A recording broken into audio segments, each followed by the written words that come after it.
welcome to the Alisa K Book Club.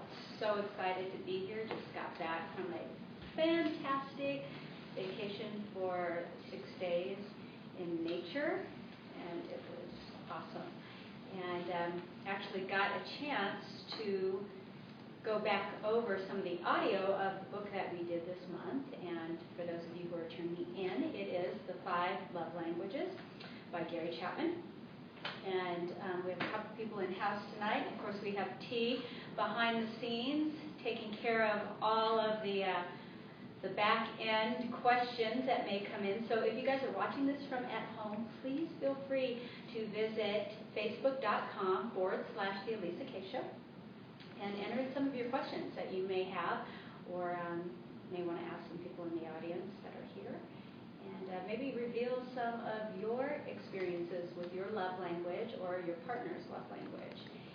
And I chose this book for a couple of reasons this month. One, not only on a romantic level, but I thought that it was important, as Nicole, as you and I talked about, that I think on just a communication level in general, when you understand your love language, and for me personally, I think that any relationship, all relationships, business, friendships, romantic, are all based, or should at least be based in a space of love. And so did you find that to be true in this book, that it kind of opened you up into communication and the awareness of how you communicate? Absolutely. Well, yes, because we've taken an opportunity to use it as a tool to, to learn how to talk about it more. And so we're in the process of the book, or we haven't finished it yet, but it's, my partner actually requested, let's talk, let's go ahead and do it, because, when you get so busy, you forget to talk. You forget to talk about things, and so it was nice that he was able to say, hey, are you ready to talk about the book? Let's get it out. Really? I bought it I decided to buy it instead of the library, because, it's important to have this, now I can share it with people, but he was the one who said, okay, we put this on for 2 weeks, let's do it. Yeah, so he enjoyed it. Yeah, so he may not have expressed to me that he's excited to hear about what we find out about each other, but he's eager to get into it. So yeah, it's just to open the door. Absolutely. Yeah, because we talked about this, you and I, about you actually going home with him and you guys reading this to each other. Yeah, and so we were switching off chapters. Yeah. So yeah, so that's kind of fun.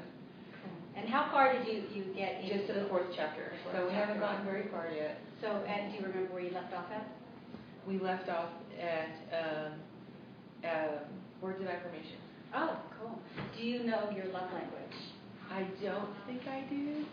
I can guess what I think it is, because I know what I like, but it's a mixture. Yeah. It's a mixture of, I'm a very affectionate person.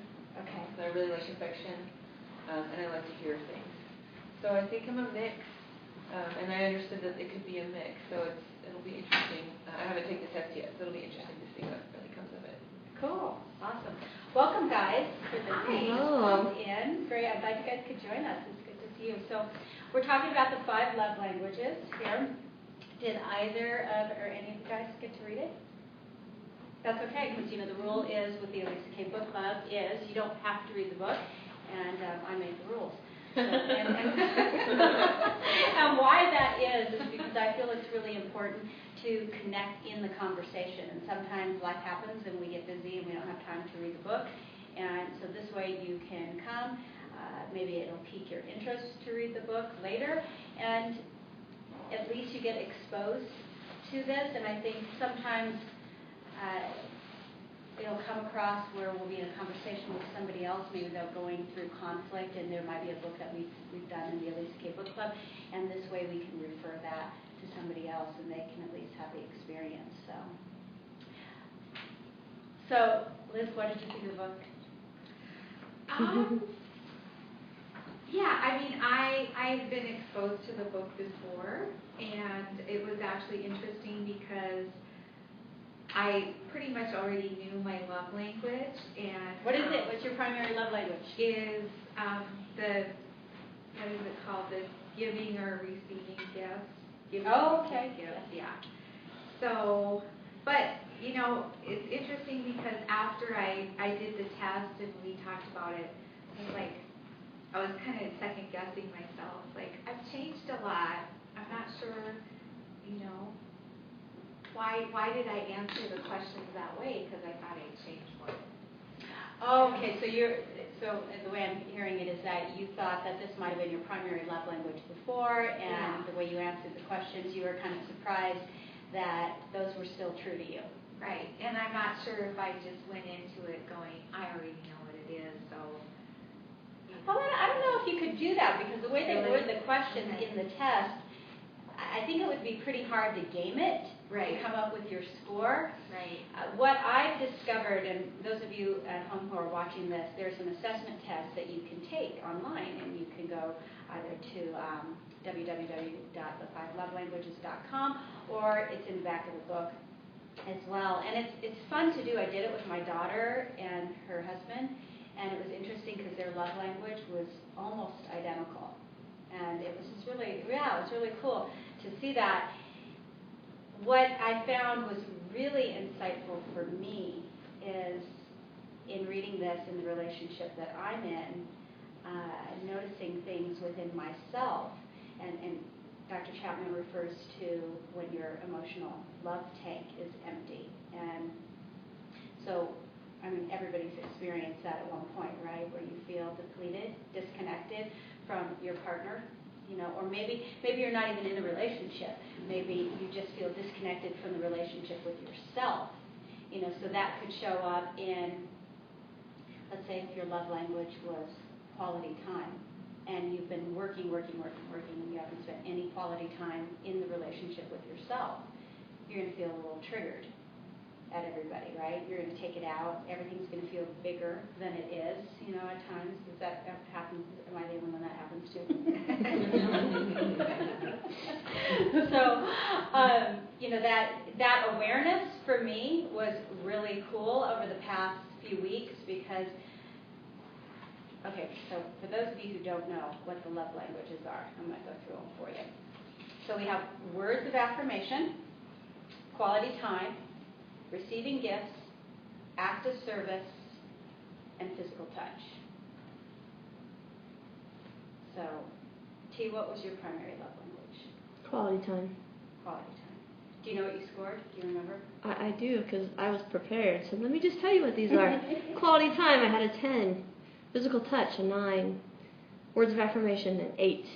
Acts of service, a 2. And receiving gifts, a 1.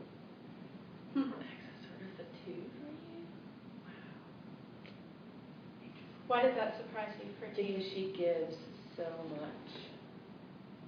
You give all the time. I do that with gifts as well, and that's a 1. So typically, Dr. Chapman says that people show their love language the way they'd like to receive it. Is that the case for you, T? Well, yes and no, because quality time, physical touch, and words of affirmation, absolutely, I do all those. And I mean, I do all 5 of these things strongly, really strongly. Mm-hmm. However, in receiving those, quality time is absolutely important to me. Physical touch and words of affirmation, those are the 3 that mean anything to me in terms of receiving. In terms of giving, I'm strong in giving all of those. What was your awareness with this book? Mostly to just be more aware in general of other people's love language and how to show up and give that. Mm-hmm. Because like mine and yours are totally different. Well, not totally different, quality time, but so how I like to give, you don't necessarily like to receive. So it's just a conscious awareness, which is mostly there, not always. Let's see. Justin, what would you think my primary love language would be? What are my choices? Quality time, it's not gifts. Let's see how well he knows me. Because I wrote it down. I came prepared. I can't wait to take the test now. I know. It's fun. You haven't taken the test? No, I have. Nicole hasn't. Oh, it's great. Acts of service? No? But it's interesting how people perceive other people too as well. It's kind of fascinating. No, for me, my primary love language is quality time. Okay, that's gonna go. And that scored a 10. The next was words of affirmation. That was an 8. Physical touch, 6. Acts of service, 4. Gifts, 2. Yeah. And so over this weekend, on my vacation, we were talking about this, of course. My love and I were listening to this CD on our drive. And I said, well, I want it all. I want both pieces of chocolate. I want the whole package. However, yes, quality time means the most to me. So, spending that time with another person, those moments I refer to, they're priceless. You can't get those back. And words of affirmation. So for me, as a writer, words are everything to me. And also, I was raised in a household where I needed to understand words and also articulate from a very young age. So I also know that words can leave imprints that stay forever. They can have a negative effect as well as, such a positive effect, just leaving you on cloud 9, right? We've all had those experiences, especially when somebody has written something to us. Of course now they usually show up in text or email, but and I've talked about bringing back the art of love letters, actual real love letters.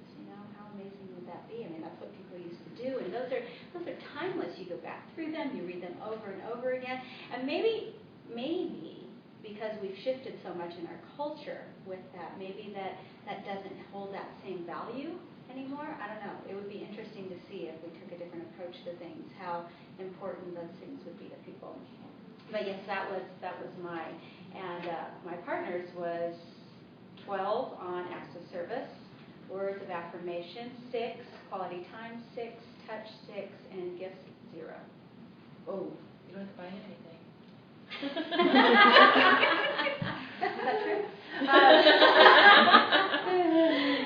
What was his number 1? His acts of service, 12. Okay. Yeah. So let's talk about that for a minute. What are acts of services to you guys? What was the first thing that comes up? So Michelle, what do you think? You know what? I don't know. I didn't read the book. I downloaded it on audio and I didn't listen to it either, so I'm not sure why. But I'm here. Because you love to come here. Yes, I do.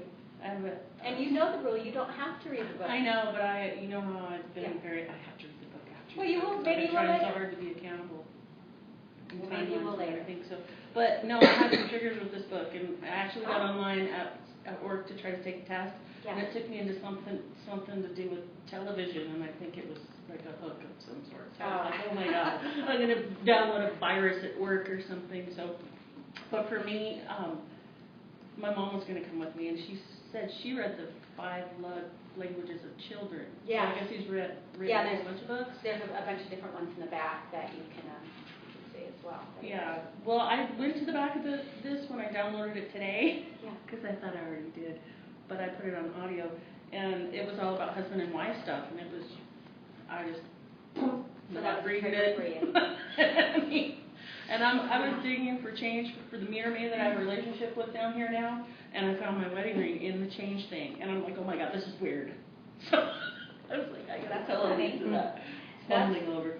But for me, I would say quality time, because that was a big thing for me when I was married. There's one in here, Liz, I don't know if you saw, God Speaks Your Love Language. Kind of cool. The 5 Love Languages of Children, the 5 Love Languages Singles Edition.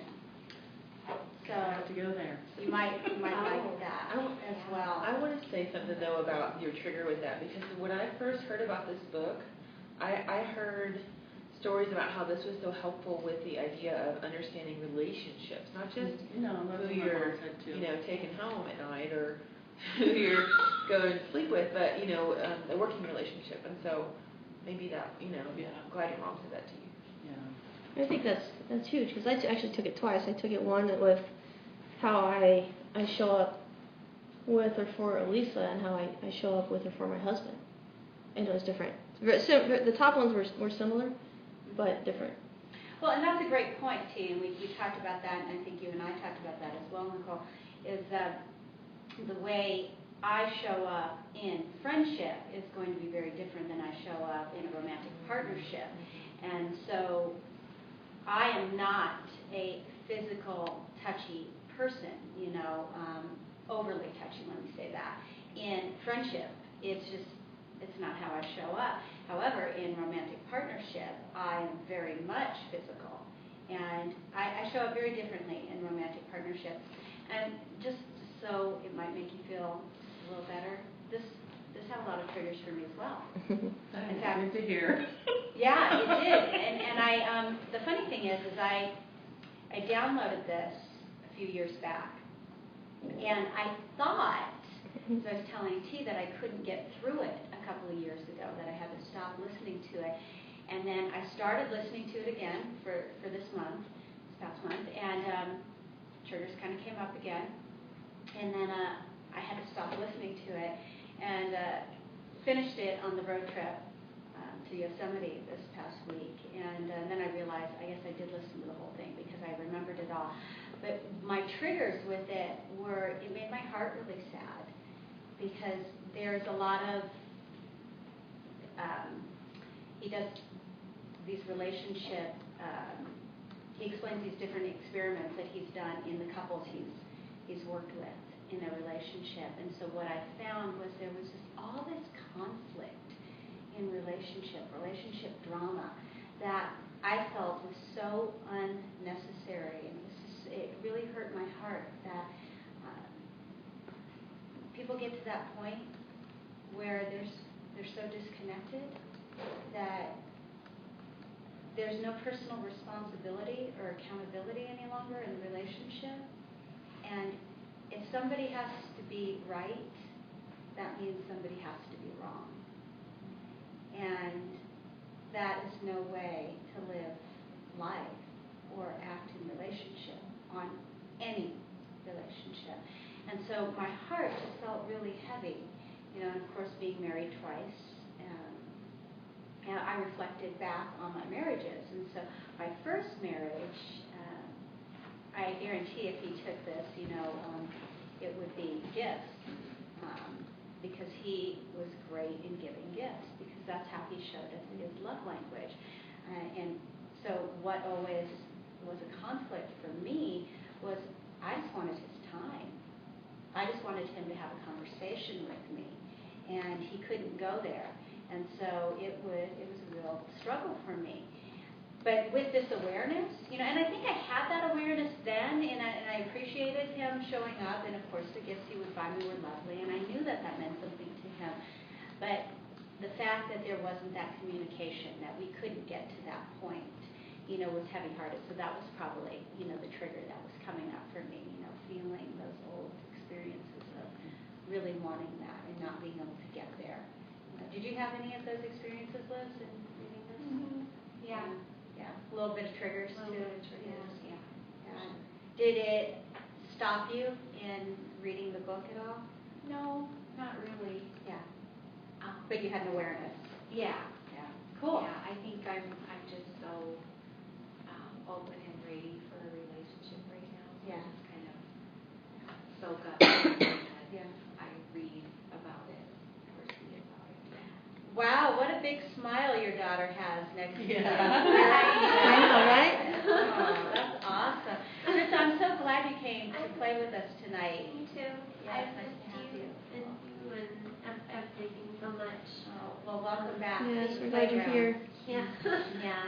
So I'm sure you didn't have a chance to read this. I didn't, but I've known about the 5 love languages since I was, the first time I heard about it was my first real love, my first boyfriend, Drew, was the one that, we kind of had problems right away, and he kind of brought up the 5 love languages, and in turn I went and I looked them up online, and so I'm kind of aware of what they are, and yeah, I just think that, and I just got out of a relationship that lasted for 9 months, and realizing just how little awareness there was on any of this, much less awareness just in general. I think that the end of the relationship, it goes a lot deeper than just that we weren't communicating on the 5 love languages, but I think that I give so much in a relationship. I give so much of myself, and I think that I wasn't receiving what I needed from her, and in turn, I just completely gave until I had nothing left to give. And when I broke up with her last week, I literally just went into my apartment or our apartment, and I looked at her and I said, I'm moving my stuff out tonight because I have nothing left to give you. And I had just given so much, and I hadn't gotten anything back. And so I think that I'm just going to be so much more aware going into my next relationship, because you have to have that awareness. You can't just because you're so infatuated and in love, you can't just give everything that you have to somebody and not have an awareness of what you're going to be getting back, and also having an awareness of maintaining that love, not wasting all of the good parts in the very beginning. And I think that probably speaks in this book. Correct me if I'm wrong, but that's kind of it's like I feel like both partners have to have an awareness of, yes, you're infatuated with each other, yes, you're in love, but you need to be smart, and you need to have an awareness where you want to make that last, instead of just blindly giving and blindly going into it, and just because you're so in love and infatuated, because that's the recipe for failure. And I am so much more aware out of this relationship, and I definitely want to read this book, because I think that it'll add a lot more clarity going into. Thank you for your openness. That is one of the things that I just adore about you. You're so willing to put yourself out there for your own personal growth, and in that growth, that's the greatest gift that you can give in partnership, is one's own growth. And relationships are there to grow us. They're there to stretch us, and sometimes they squeeze us. To that point where you feel like you're going to implode. And the reality is feelings only go to 10. We think they're going to go to 100, 200, and they're not. They go to 10. So anything that you've been through, the most challenging space you've ever been through, know that it's never going to get any worse than that. And you've already dealt with that. So you can handle anything that is put at you. And if chosen to see it that way, then you will always have that experience afterwards, which I think you're feeling right now, of, wow, I've learned so much. Wow. And those feelings are what gets you through that tough time, where it feels like you're raw, exposed, and bleeding to death. So that's amazing. Yes. Okay, so you know how, well, maybe you don't know how I choose the books for book club. They come to me, and they speak to me, and they either jump off the shelf at me, they're presented on my kitchen counter, or they're presented in conversation. And I'm really aware in conversation when people are talking about things. And so with the relationship that I'm in with my love, he actually came to me and asked me to take the assessment test. And that was important to him. And I thought that was really cool, because here we're in this beginning stages of a relationship, getting to know one another. And I thought, wow, that has tremendous value, because he really wants to get to know what my love language is, so he can show up and, one, know when I'm speaking it to him, and two, show up in that way for me. And so that's how the book got chosen. So thank you, sweetheart. I appreciate it. But with that being said, it got me thinking, and you kind of touched on this. there's those moments of attraction, right, in the beginning of a relationship. And let's be clear here. We are attracted physically to another being. And I'm not just saying they have to be, look a certain way, but sometimes we have a type. I don't really have a quote-unquote type, but there has to be a physical, chemical reaction for me, there. And I've tried it the other way, and it didn't work. It didn't work at all. And, this was a fabulous man that I was with for many years I was married to, but that physical space wasn't there for me. And so that's really important. So once that's there, that's that kind of endorphin rush that you're talking about, that feel good where, you just can't stand to not be with that person. You've got to get more of them. You want to drink them in, right? But outside of knowing, do they like football, basketball, chicken wings, what their favorite color is, what do you really know about that person?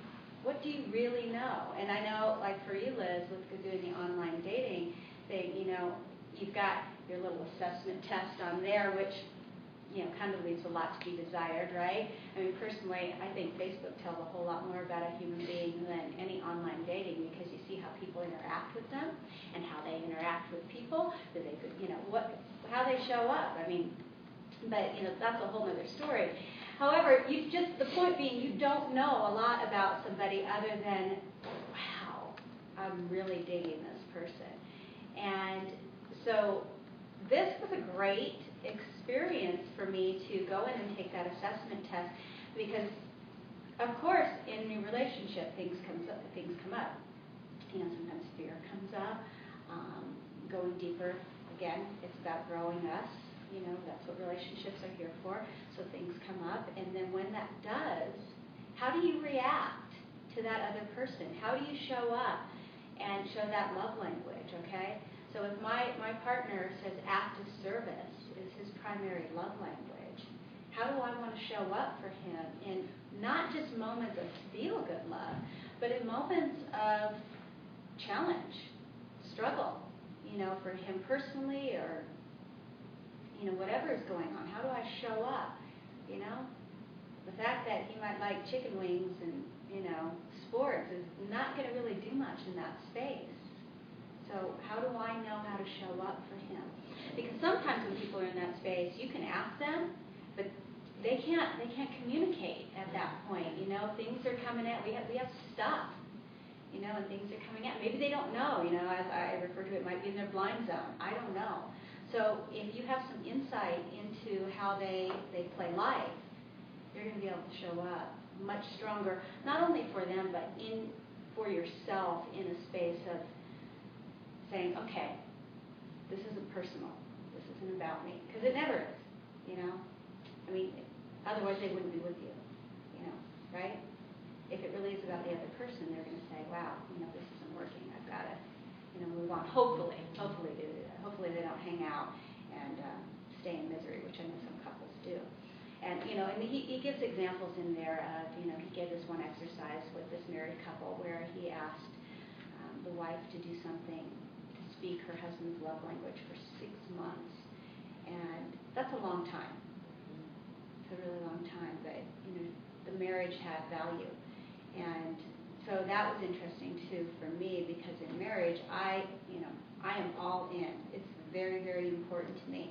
And so I'm going to do everything I possibly can to make that work until I've exhausted every possibility.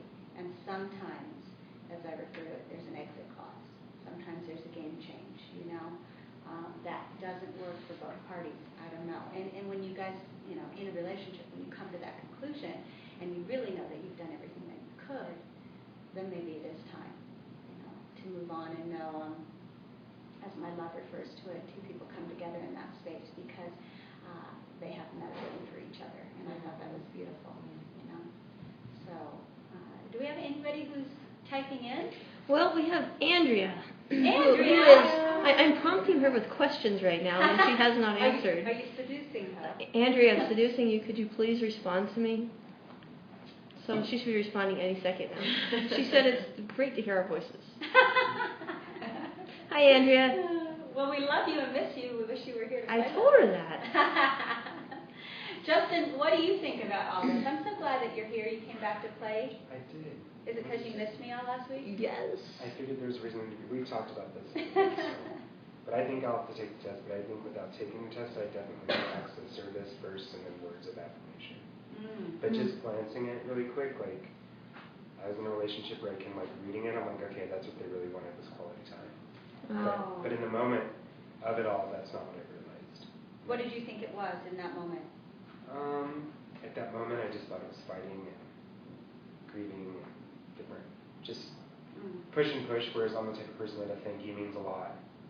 You have a really stressful day, doing something nice to help out means a lot.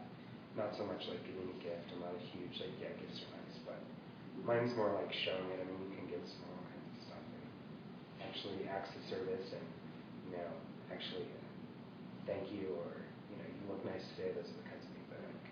Isn't that the truth? Just 2 words, thank you, Yeah. go a long way. Yeah. And I was dating someone where I would notice we would do things and there was never a thanks for, I guess I'm just, maybe my mannerism's a little bit different, but there was never any like, chivalry or, what's the word I'm looking for? I don't know, just like What's the word? appreciation. Or yeah, both. I mean, Chivalry is a great word. and just common courtesy to, Yeah. if anyone takes me out to lunch, and I'm always going to say thank you. Or I guess I'm just a little bit different when it comes to that. So, but then the quality time thing, maybe I'm not about that because I'm always on the go. So it's kind of like, but I like that. So like quality time is not sitting watching TV. It's quality time together, eye contact. Like it says on the dating thing, you can tell people that have been together for a while because out to dinner they're like looking around people on a date, either really into it or they're just there going through the motions. They're going yeah. through the motions. I know. That is something I will observe out where you see a couple together, and they're there, but they are not there. It's like we have to go. It's our dinner night, but. Yeah. And all But the maybe I need to read this again before I start dating or something because I think it would be super important to know whether you're dating someone or even in friendship what the Yes. love language is because Yes. that definitely helps you communicate. I think. Yeah. Well, and that just leads me to say that Sam and I have been together for 15 years this October, and I just show up to him how I am and who I am, and so to really know that is something I would like to do because I don't really know what the love language of my partner is. Yeah, isn't that funny after 15 years? Yeah, I mean I bet I know it, but so I really yeah. But so here's a question, okay? Because this comes up, active service. So what is an active service? I think it's like rubbing my foot. It's like giving me a massage. It's like rubbing my feet. It's like mowing the lawn for me yesterday. Okay, yeah. Because rubbing your feet could be physical touch too. So what is an active service? So Justin brought up chivalry, and I wrote. Remember when I wrote that article? Oh yeah, right. On etiquette a while back, and I wrote chivalry is not dead, but it's definitely on life support. And so it's up to us to recognize that. So that is an active service. So ladies, if you are in a relationship with your man and you want him to show up in that way of chivalry, allow him. It's an allowing space. So I find this with strong, powerful women all the time. We're on a mission, right? We've got to go. And before you know it, we've bolted through the door. We've opened up our car door. Wow. We didn't even give him a chance. Isn't that the truth? I know. I'll speak for myself. I know I have had to slow my roll. Absolutely. Because, there's a part of me that is very traditional like that. That's how I want my man to show up. It feels great. It's like, is somebody writing in a question yet? I feel you. You feel do? like something's coming. You always feel me. Andrea says, so I asked Andrea how Will shows up for her. Which love language? Yeah. Thank you, Andrea, for responding. And she says, Will gets an A+ on all of the above. Our biggest and most important is physical touch. So she said R, so that's mutual. Oh, nice.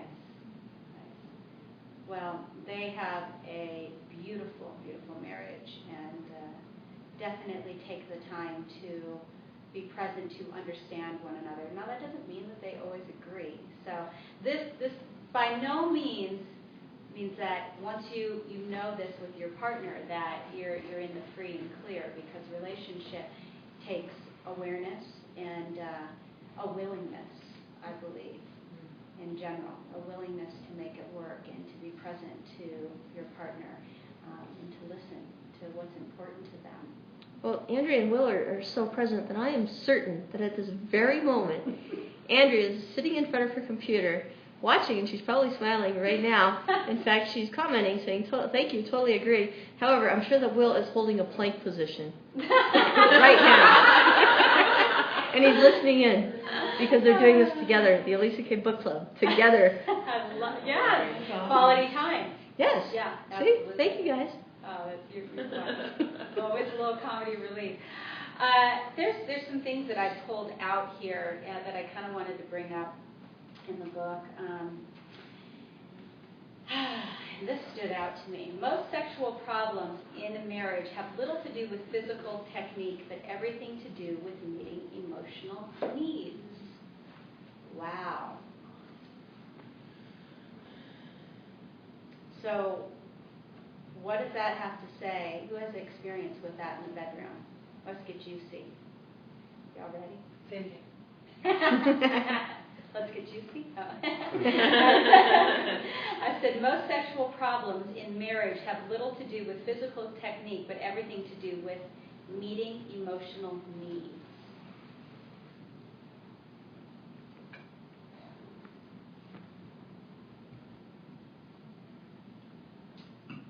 Here's an example. For a woman, we are emotional creatures. If we don't feel emotionally connected, we typically don't want to have sex. Now, that varies in some situations, but overall, as a general rule, that's how women show up, right? The first mistake a woman does when there's conflict in relationship is she withholds sex. That is very difficult for a man, and it's very unhealthy for a relationship. Why are you smirking over there, Tia? Andrew's making me laugh. What do you have to say about that one? Which part? All of it. I totally agree. I mean, if myself or a woman is not filled up emotionally, then there's that detach right there. It's just a barrier. Without the emotional connection, I don't want sex. And without sex, that's withdrawal, which just creates a never-ending cycle of more lack up. So it's self-defeating in a lot of levels. Well, I know for me personally, that doesn't work. You know, that's never been something that I would do, to withhold sex because of being upset with my partner, because I know that that's a very important aspect in relationship for me. So if anything, again, to me it's quality time. So if I am not spending that quality time in physical touch and being present emotionally to my partner, I'm going to start getting a little cranky. Definitely, I get a little cranky. And so it's that awareness of, okay, what's going on within me? And so what a woman will typically do is then she'll attack her partner and, pick on him. And then, so there's lots of scenarios in this book of that, where the man's like, well, all she wants to do is, pick on me and bicker at me and, basically wear him down. Again, if somebody's going to be right, the other person's going to be wrong, right? Correct. And so there's examples of that. Anybody else have any experience with that? What about you, Nicole? I do. I get cranky when I'm not getting things. I definitely get cranky, and then I feel a loss of connection. So my energy to want to share myself with my partner physically is, it's much easier to say I don't want to even talk about how I'm not getting what I want than to go have sex with myself instead. So it's the avoidance because I don't want to hurt anybody's feelings, and I don't want to attack because I can, and it's weird. Sometimes I don't realize that I'm attacking, but I'm doing it in an indirect way by not sharing what I'm going through or how I'm feeling. So while I may not be physically attacking him or emotionally attacking him, I'm attacking him by cutting him off. And just saying, well, if he can't figure it out, then, and I'm learning through our relationship that it's important to talk about it. It's not always easy, but when you're vulnerable and you allow yourself to express what you're not getting from someone, then it starts to work. So and then I end up feeling awful because I just want to have sex, and I'm like, let's do the 21-day challenge and have sex for 21 days. You know what I mean? And so it's interesting because it is like T said, it's a vicious cycle that you put yourself through, and it's not worth it because it's so much more fun to share myself physically with my partner than to get upset about not having my hand hold or not being told how beautiful I am or whatever. So here's the deal, ladies, too, at home. Men aren't mind readers. They're just not. And so if they ask you what's wrong, they're giving you an open door to express yourself. But do yourself a favor. Don't go down some scenario of every single thing that's going on. Laser it. Get to the point of what is it really about for you? Get real. Get raw. What's going on with you? Don't make it about them. That's not what it's about. It's about what's missing in our emotional love tank, and the fact that we haven't been able to, one, identify with it, and two, have the courage to have a conversation, like you're saying, because it's not about hurting somebody else's feelings. But let's say if you knew the love language, of your partner, do you think that would be helpful for you in those moments to communicate effectively with him? Absolutely. And just to be able to show up, if I just knew for sure, instead of playing the guessing game, or like yesterday when I went shopping, I got some treats for him because I know the things he likes, and so that was great. But did that really work for him? Because he didn't eat them yesterday. He didn't have the brownies, the special, organic whatever brownies. He didn't have them. So I'm like, gosh, did he really like that? Did it really work?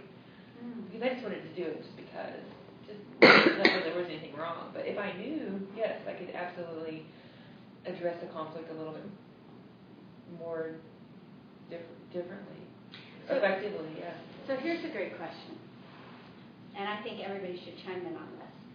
Do we do things for the people we love, for them, or for us?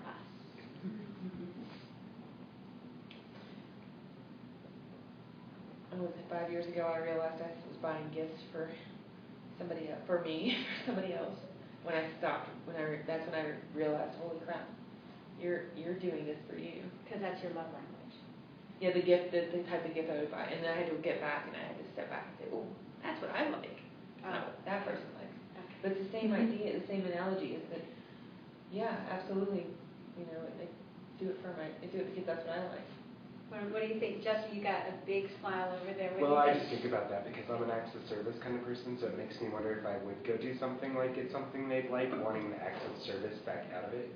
Oh, in return, them to show up that way for you. Yeah. Got it. Well, what are your top two? I don't know. She Oh, you didn't have know. to take the test. Okay. I'll tell you Thursday. Personal touch. Be a top one. Okay, I'm curious to know now. I gotta take one too. So, and I was just thinking about, I was in a sexual relationship where there was no sex for a few months, like a while. Yeah. And I was on the standpoint of running through my mind, what's wrong with me? Why there's no sex? Am I not attractive? Do they not like it? So I put myself through all of these things and come to find out it had nothing to do with me physically, So that, it makes me think too, like being open with someone, or like you said, not giving them a list of like what's wrong with them, but like what you really need, because I was questioning myself over and over about why is it not happening. Yeah, and I had that same experience in 3-year relationship. So, and that's why I say physical touch is really important to me, even though it didn't score on the high end of my primary love language. But of course, that connection and a sexual relationship in partnership is really important. So, as we were listening to this, it went back to a trigger of that experience for me, where of course I had to really, deep down, I knew it wasn't about me. But it's very hard to take that kind of rejection, not personal, when you are in love and want to show and experience physical touch. And there was a section in this book that was really powerful. And in the understanding, so let's say someone is in a relationship and a prior relationship or marriage ended in infidelity.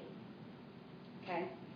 Let's say the person's primary love language is physical touch, and that is withheld in some way, or they are then again experiencing an infidelity in their current relationship. It's going to be magnified much larger than it would for somebody else, because that's their primary love language. So to understand that about yourself can really bring some clarity to a situation in healing that relationship, or if choosing to move on from that relationship. Because infidelity doesn't always necessarily mean that's a deal breaker. It may be, and it can be a huge sign, obviously, that there is problems in the relationship, but it may not be the end of the relationship. There could be, there's a lot more than, women, especially women, like to think it's all about a man just wanting sex, but that's not the case. And I think that men, well, you all know how much I love men in general. I think that men are pretty darn simple. I think that women are a lot more difficult than men. But I think that, Michelle's going, yes, you're shaking. Absolutely. Yeah, isn't it? We make it way more complicated as women. We just want to talk it through and beat it until it is dead, right? Mm-hmm. And that's why I say, anybody who is a turning point, granted, yes, knows, what do we talk about? Laser it. Can I just say that, I just wanted to reflect that women are a lot more complicated, because before the relationship that I just had with my partner, or my ex-partner, Michelle, before her, I always dated men. Mm-hmm. And so I'm really just realizing how different a relationship with a man is from a woman. And I haven't gone really deep in a relationship with a man, but I've dated enough in small relationships to have a good idea about how simple they are. And I just want to reflect that, how much more complicated women are, and how that's all I think that can be the case in same-sex relationships in general. I think it can be challenging that way, and I've had many friends in same-sex relationships come up against other challenges that in a heterosexual relationship that aren't there, and I think that I can imagine women do a heck of a lot more bickering than men. But this is the deal. We talked about this too this weekend. There are some people in same-sex relationships that, and even in heterosexual relationships too, that like to bicker to have makeup sex. Has anybody here just had a total pleasure in having makeup sex? No? I've never had makeup sex. You've never had makeup sex? No. Really? Huh. In 15 years? No. Is that because you don't fight? We really don't. Oh, okay. We've never had a knockout, drag out, Well, it doesn't necessarily have to be knockdown, drag out kind of fight. It can be, can show up in frustration, debate. There's a heightened endorphin from a debate. Yeah. exactly. Maybe. Yeah, so that happens. Okay, so Michelle, what do you think of all of this as we're talking? Because you have I'm really overwhelmed actually. Are you? So, yeah. Yeah. What's the most overwhelming part about it? Well, mostly because I just spent 2 long periods of time with my ex-husband and my daughter, and we were at a graduation, and she was sitting in between us, and I was holding one hand, and Shane was holding the other, and she kept putting our hands together on top of each other. Aww. And I'm looking at her, and I was like, "Oh, we're gonna have to have a conversation, you and my daughter, on the way home." Yeah. Which we did. I said, "Kayla, you just have to realize it's really good that we're in together as a family, as well as be a family, but we're not." Because she always hears me say, I will always love your dad. So she's just 7, so she goes, to Disney, the Disney romantic relationships, and so I had to kind of explain that to her. But so I had that, and that was good. And we went to graduation, and then we had the graduation party this weekend, and he was really kind of a jerk, and I got to tell him that yesterday. So if I would have read this before, I probably would have been able to kind of understand him a little more. Oh. And it made me realize, he admitted some things to me just in conversation with his parents, which was a little, how people kind of say something, and men are not straightforward. Women will be like, blah. But it was very interesting. So, and I haven't been in a relationship in over a year, I think, now. So it's a lot going on, because that I ran into my first boyfriend ever. Just, I haven't seen him in 30 years at a restaurant of all places on Mother's Day. So a lot has come up for me that I really have to look at the relationships I've had. This would be a great book for you, and the fact that you're in resistance to reading it is probably a real strong indication that you should read it. Well, no, I started listening to the audio, and I went to sleep. So I was like, well, yeah, that's resistance at its finest, right? Totally. Yeah. Guys, so, yeah. I remember at the Turning Point retreat, when you're there and you start to check out, and I make you get up and stand on your head. No, I really don't do that. That's me that stands on my head when I have resistance. But you got to get the blood flowing, because that's what happens. We start to check out, and even in here, if you notice in part of the conversation where you just start to wander, that's when the awareness is really important to reel it back in, because there's something that needs to be heard in that moment that you need to hear. We need to hear. Anyone needs to hear in that moment of resistance, because the mind goes there and says, avoidance. If I avoid it, it's not real. Don't have to deal with it. And it is the awareness, like you were just saying. If you have the awareness of that, you might have handled it a little differently. And which, who knows what the outcome would have been. It's really not about that, but it's about the feeling that you have within in that moment, and a deeper relationship with yourself, which that is the foundation for a healthy relationship, is the relationship you have with yourself. And that is the biggest challenge I see over and over again with people. They want to get in relationship because they feel they need a completion with another person. And let me just say, another person doesn't complete you. There can be a sense of connectiveness. There can also be a sense of emptiness without a person when they become a part of you in a space of oneness. But to be complete, like that old Jerry Maguire line. You complete me. Yeah, I don't subscribe to that. I think that is a great way of avoidance of really having that relationship with yourself. However, I had a different perspective not too long ago on that video. I think I told you, and I thought maybe at that point, if y'all remember the movie, where he comes in, and he had gone through his, kind of hitting rock bottom with himself. I'm talking about Jerry Maguire. Maybe once he got to that point where he really hit his stuff, maybe it was his relationship with himself that became complete, so he could see the completeness in the relationship. I don't think it was worded that way in the dialogue between them, but I think that, if you look back, because people want to see that in the movie. They want to go, oh, they get together, and it's the romance, and he finally wakes up and realizes how wonderful she is, and that's what women hang on to. Well, you know what? If I just keep keep on keeping on and keep showing up, and one day he's going to wake up and he's going to realize how great I am. Well, that's not how it works. You know, he either sees it for what it is and is ready to take that on and to be present in relationship, or he isn't. And the same of course goes for a woman. It's not just about a man. But do we have any other questions rolling in?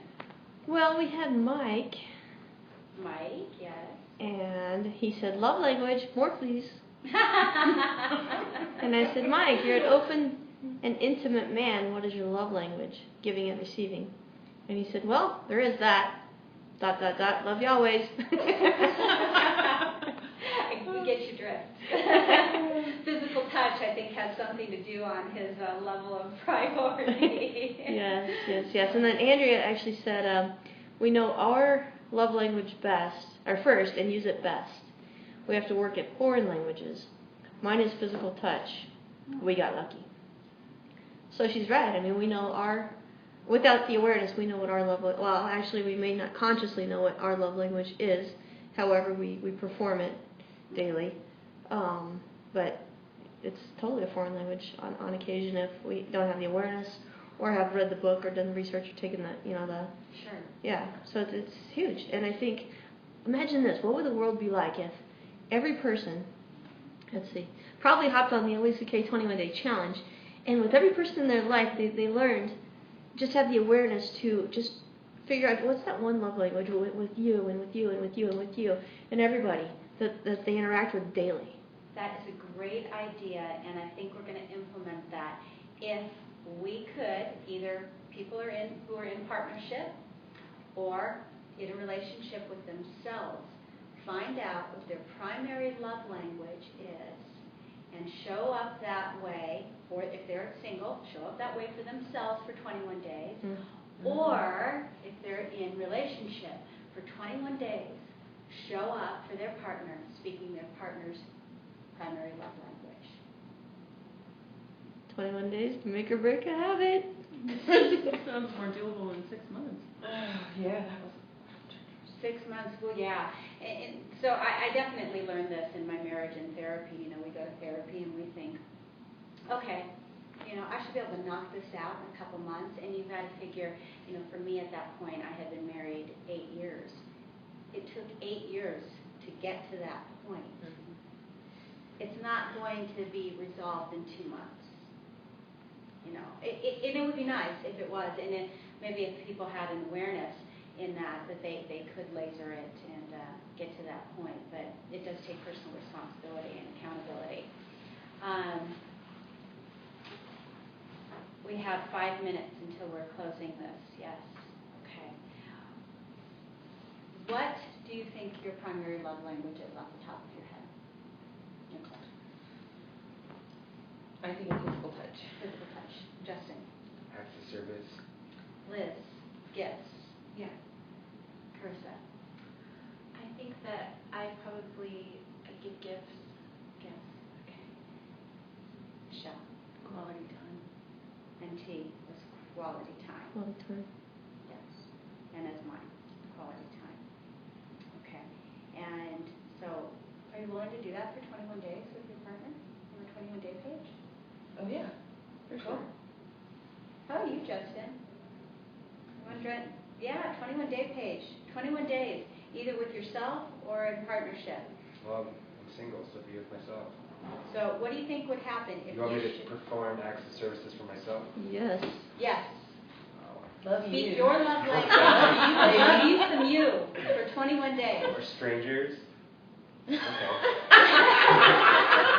Well, if it was physical touch, that could be kind of interesting for 21 days. I have a What do you think? So I have a thought Yeah. regarding that. So your original question a little while ago was, I forgot how you worded it, but how we show up for other people, is that are we doing it for them or for us? Yes. Well, I was thinking about that when you asked it, Yeah. because my answer is both. Yeah. And I just had this, you and I talked about this earlier today. As I show up for what is perceived to be another person, I am very fulfilled. Correct. So I'm relating that to Justin, and with acts of service. Yeah, it's the same. So but now you got to flip it, because It's acts of service. You got to do acts of service for yourself. Well, and that the point being with that is often we will show up for others, but we don't show up for ourselves. And so how does that affect the relationship when we decide to get into relationship? You come into this world by yourself. You're going out by yourself. The relationship you will have for a lifetime is the one you have with yourself. If you do not have a solid relationship with yourself, you are really not setting yourself up to win in a relationship with a partner. And so that's why I think it's important. And I know for me, spending 3 years single was really important because the way I show up in my relationship is so different than I could have shown up 3 years ago. My awareness is so different. And the one thing that I've realized so much is that everybody has a path that they're on. And even when you are in a relationship or marriage, it doesn't dictate that person's path. And so to have that communication, to hear what that person's desires are and where they're being taken, and to not let it interfere, your needs interfere with that, is the most loving thing you could do for another person. It takes a lot of awareness, and sometimes it doesn't always feel really good. However, if you realize and you stay in a place of love and not fear, it will always shift that, and it will always feel good in the end. And yes, I do, to answer that, I think that we do things for other people, and it's not completely unselfish, and that's okay, because it feels good to love somebody in the way they desire to be loved. That feels good, and we do receive pleasure in that. And there's something that we're programmed to believe at some point, I think early on, that it has to be selfless. And we also think of acts of service as, selfless, just giving, mowing lawn, doing laundry. That's not necessarily the only acts of service, Well, I think it's an awareness. It's a conscious awareness on so many levels. Because I personally I give so much, but I have the awareness that I receive so much. So the way I view it is, it's like my heartbeat. I give, I receive, I give, I receive. Well, there's also an awareness that comes from, and this is the relationship with yourself, of being able to self-soothe. Mm-hmm. And to be by yourself and like the company you keep. And to know when your love tank is empty. And maybe, of course, you would like your partner to show up in a different way, but maybe they're in a space where they really need to be present to themselves so they can show up in the relationship with what the relationship deserves. And if we force ourselves on somebody with our own needs and cannot be in a space of our own aloneness in that moment, in that relationship with ourselves, the relationship with a partner is going to have a lot of challenges over and over again. Mm-hmm. So we talked about the 5 love languages. Gary Chapman, I think everybody should listen to it. The book for next month is a little different spin.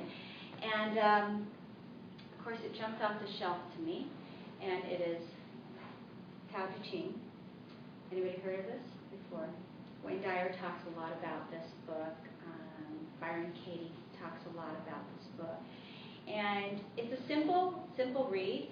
There is a lot of poetic references in this, and then there's the beginning of the book, which goes into about, I would say maybe just a quarter of the way. That is more in-depth reading, and then we start talking about TAO TE CHING. And I think it'll be light, but I think it'll have different meanings for each person, as poetry often does have different meanings for each person. But if you allow the words to fuel you and speak to you and speak to your soul, you will have definite awakenings within yourself. And so that is the book for next month. I hope you guys all come and play. This will be an interesting conversation that really can go anywhere, because it's going to be on multiple levels. So you can go grab this book across the street. It's pretty affordable. I was going to bring something really deep for y'all. But, yes, she was. Yeah, it was really deep. and I chose not to yet. So I figured with Memorial Weekend coming up that you guys would have a week where you would be off playing. So hope you guys had fun tonight. I hope you guys had fun at home who will watch this. Thanks for joining in. Everybody should come and show up in the room because it's totally different with the energy in the room. Right. And thank you guys for coming. Thank you. I hope you come back and play. I appreciate it. All right, guys. Catch you later. Love ya.